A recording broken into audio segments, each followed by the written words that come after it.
You want the American people to believe that? Do you think they're stupid? No, I think the American people believe the truth, that I'm not in the weeds on the everyday movements of inmates. What I am doing is protecting this country, providing historic reform, and combating the weaponization of intelligence by the likes of you. And we have countlessly proven you to be a liar in Russiagate, in January 6th. You are the biggest fraud to ever sit in the United States Senate. You are a disgrace to this institution and an utter coward. I'm not surprised. I'm not surprised that you continue to lie from your perch and put on a show so you can go raise money for your charade. You are a political buffoon at best. Well, you can take an internet troll. Take it to the bank that the FBI is protecting this country and the state and citizens of California. We are bringing historic reform.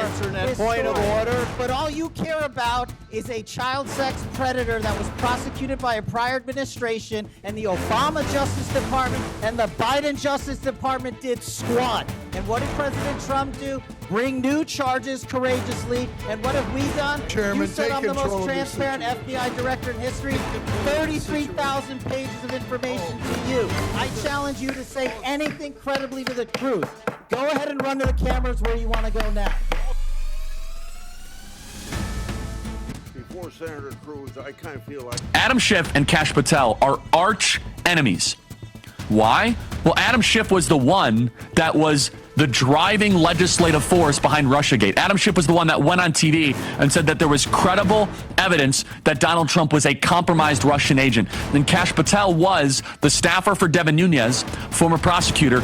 Without him, we never would have known about the FISA warrant abuse, and we never would have gotten to the bottom of Russiagate. So Adam Schiff knows who Kash Patel is, because Kash Patel revealed Adam Schiff to be a pathological snake liar. And Adam Schiff should be worried.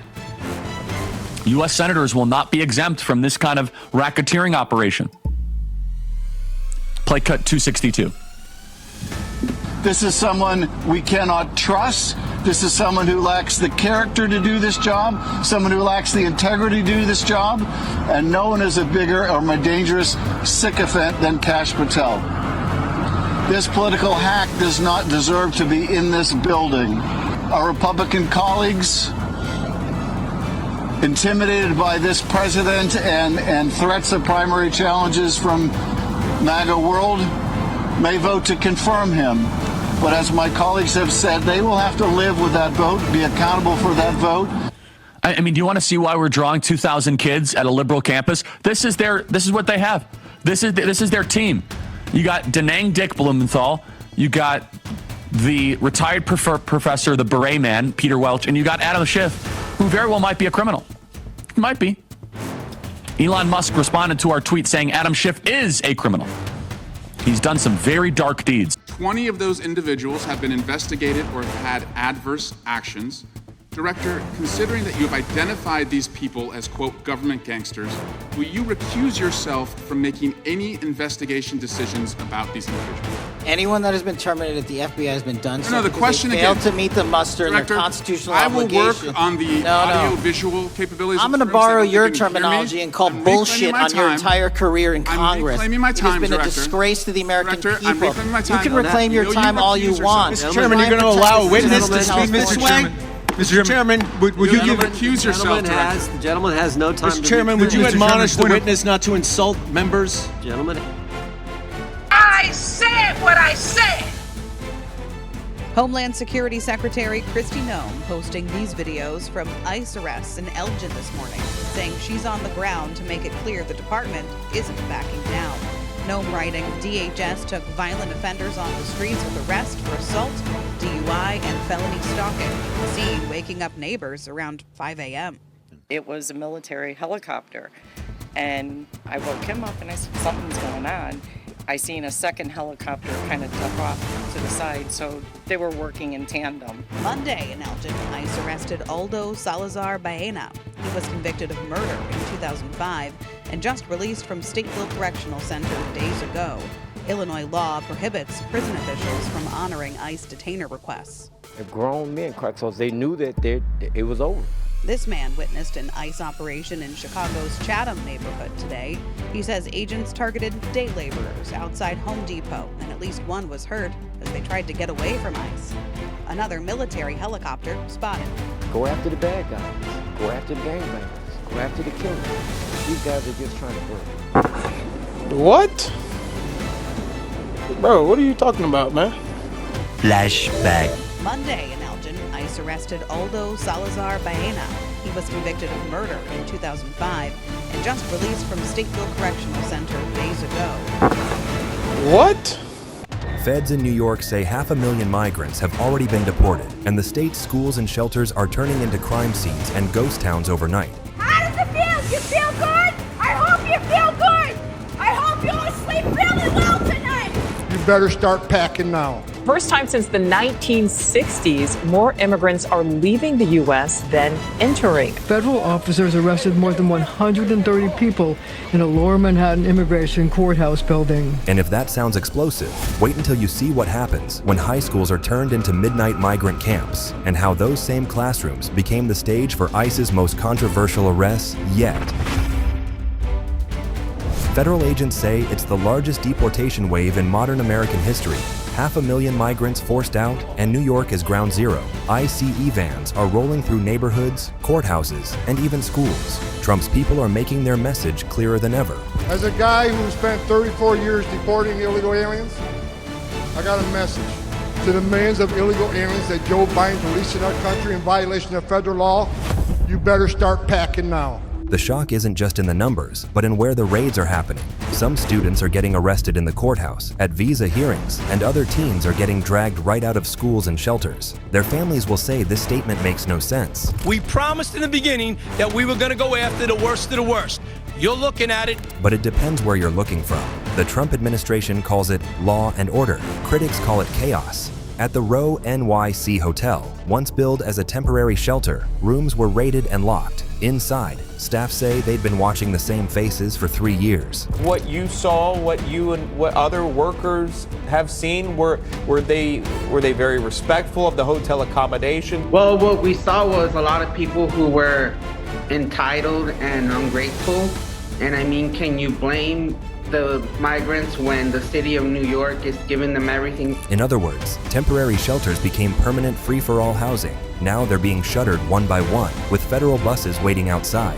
But it's not just illegal alien squatting. It's also young teens getting taken straight out of classrooms, and their parents are furious. One Bronx mother told reporters her son's high school looked like a ghost town after 3 classmates were detained. A 20-year-old student at Brooklyn Frontiers High School, originally from Guinea, Diallo was swept up by ICE agents when he showed up for his routine immigration hearing. We're seeing is the rest of 7-year-olds and 19-year-olds, and a mom simply was looking to give these children an opportunity for a better life. But ICE insists this isn't random, that each and every person arrested and put on a flight to their home country had their chance, and they didn't take it. Still, the images of schools and shelters emptied in hours feel like something new, something more permanent. And if 500,000 deportations sounds shocking, wait until you see what happened when 2,000 migrants were moved into a Brooklyn high school overnight.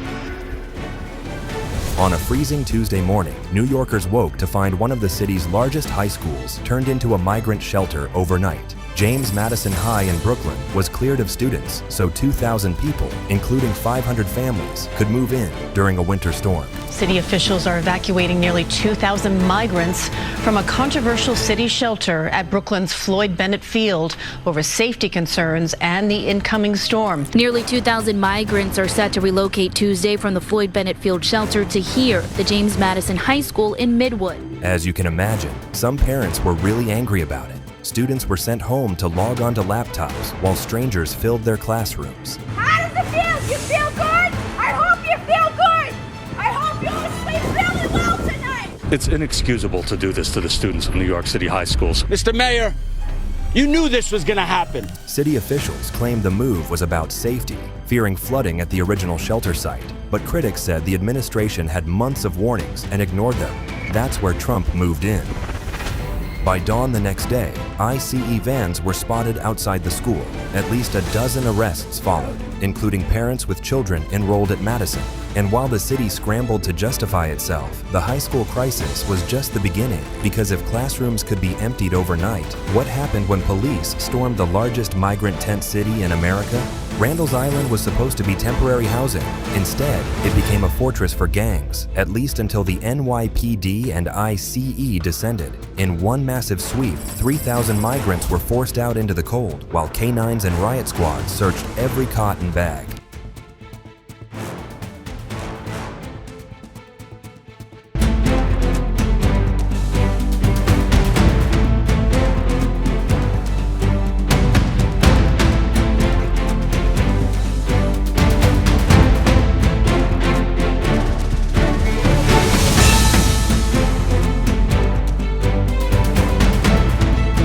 Other politician involved here is Karen Bass. She is the mayor of Los Angeles.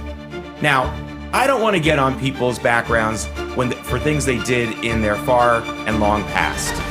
But Karen Bass is a Marxist. She was a frequent visitor to Cuba not that long ago. Now, again, if that were just a youthful mistake that she made, joining some of these Marxist and communist groups, that's one thing. But when Fidel Castro died not that long ago, Karen Bass cried publicly, called him her jefe, and that is really her background. She, of course, has no background in city management and emergency management. Her deputy mayor, her number one deputy mayor, Brian Williams, not the NBC News anchor who got embarrassed out of his job, but another guy named Brian Williams, has no experience either with fire and police and public safety.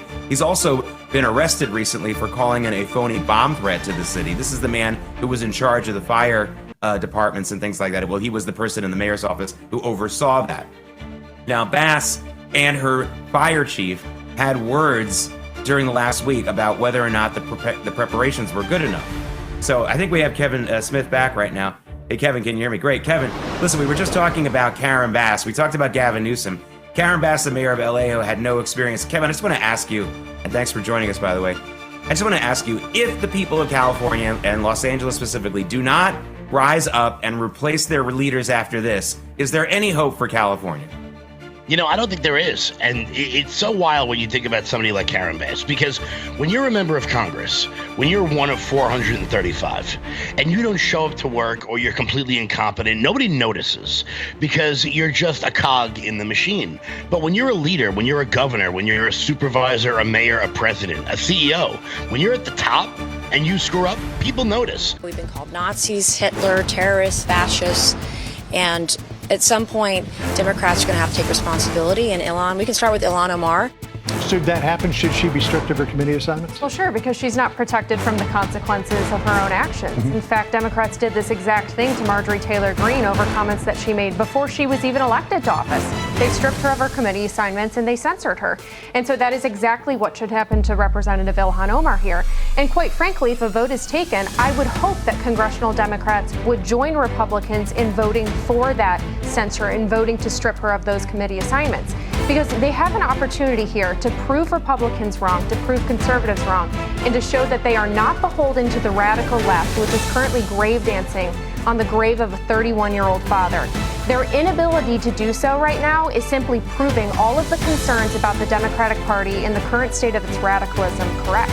Right. Walk me through, at a high level, like what you and I have been working on, what the whole administration has been working on to try to make sure that we don't reward and promote this craziness.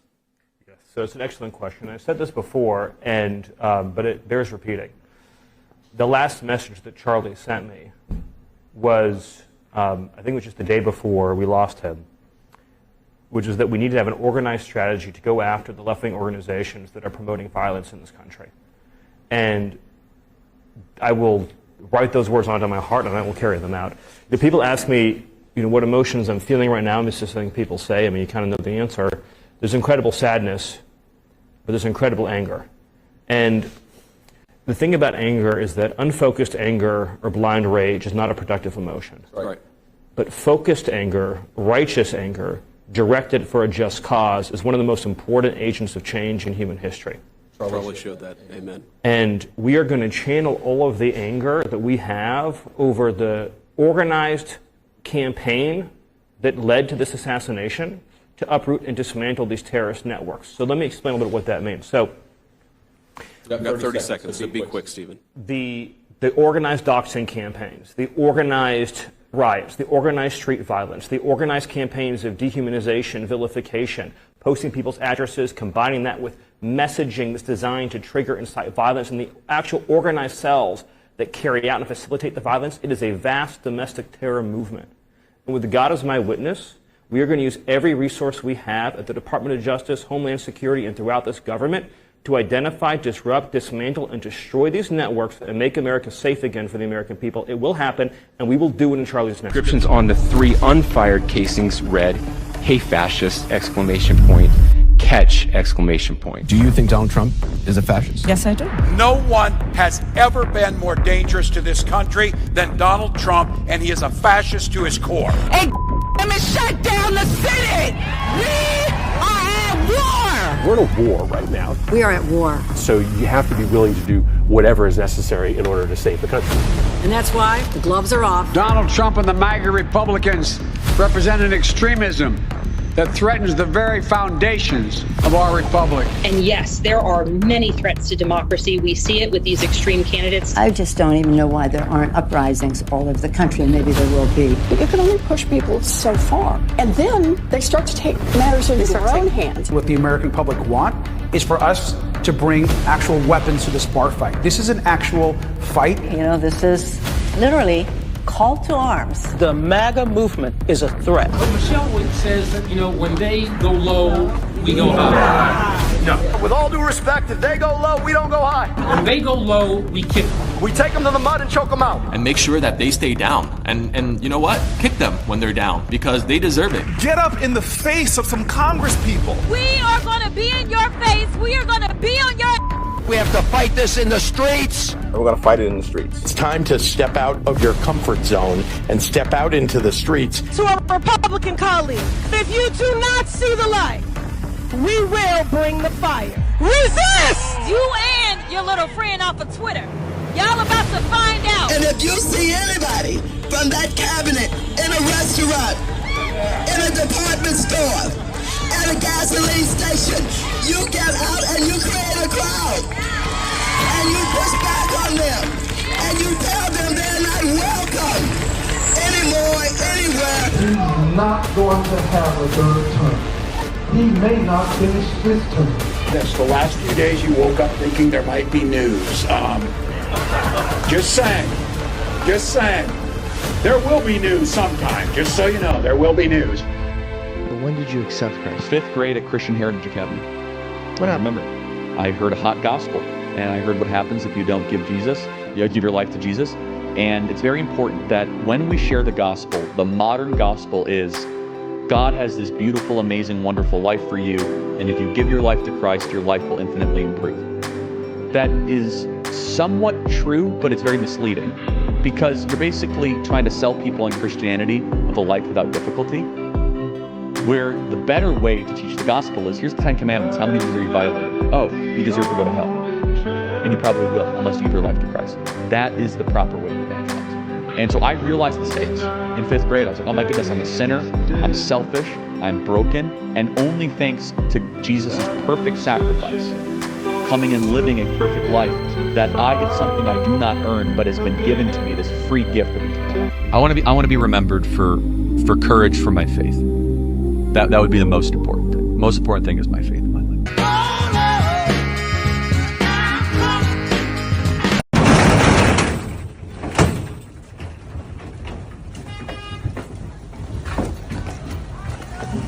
But if you're not happy in the U.S., if you're complaining all the time, very simply, you can leave. You can leave right now.